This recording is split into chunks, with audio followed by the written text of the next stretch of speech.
sorry, as I was saying, the reason the configuration file doesn't exist is because we've just have an example which is called config.php.example. So we're just going to duplicate that. Where's duplicate? Go to project. Okay, there you go. Duplicate that. Get rid of example. Just click save, which should upload it, otherwise upload it. Click upload. And then that error should have been solved now. Let's see what else we have.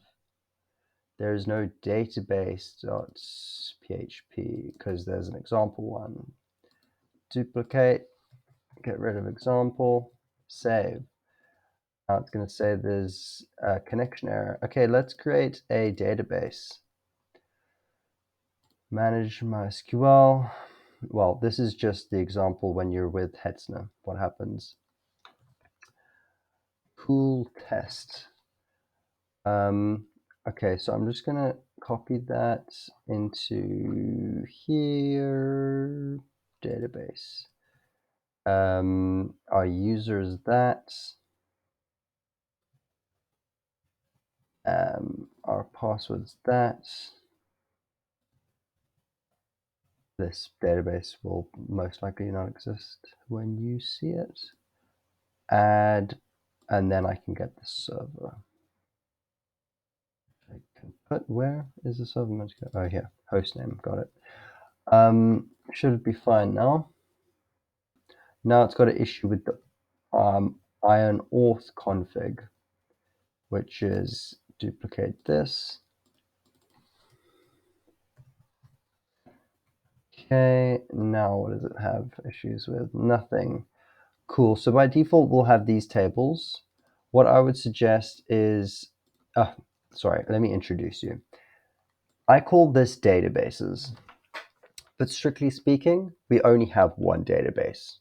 What we have in that list is more like table groups. So a database itself is a group of tables, but I have then grouped subtables together so that I can work on different experiments at once and create different database experiments or sets of tables for instance, if I want to create an e-learning system, then I'll need a set of tables for that, or a situation tracking system, then I'll need a set of tables for that. But I'll keep them all in the same database. So we could think of them as databases. We could also think of them as, for instance, another word, which is like bases, which is a word that Airtable uses. But anyway, now let's see what the next step is. Databases. We want to create them. The examples we have examples to begin with. We can edit them here. If we open application, open folder called ERD, we can see their subfolders here. I'm gonna just remove these folders from local and and I'm gonna rename Blue Hippo to example. And then I'm going to go to the server, delete them all.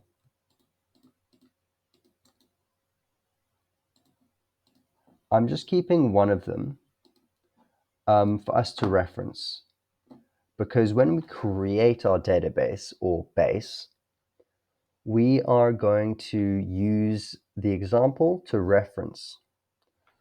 When we create a base, we first create an ERD. We can go the other way. We can create the tables in the database and then generate the ERD based on that. But that's normally not how I prefer to work. I normally prefer to work by creating the ERD first.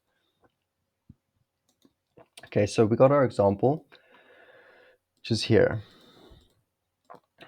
But I'm going to duplicate this and call it relation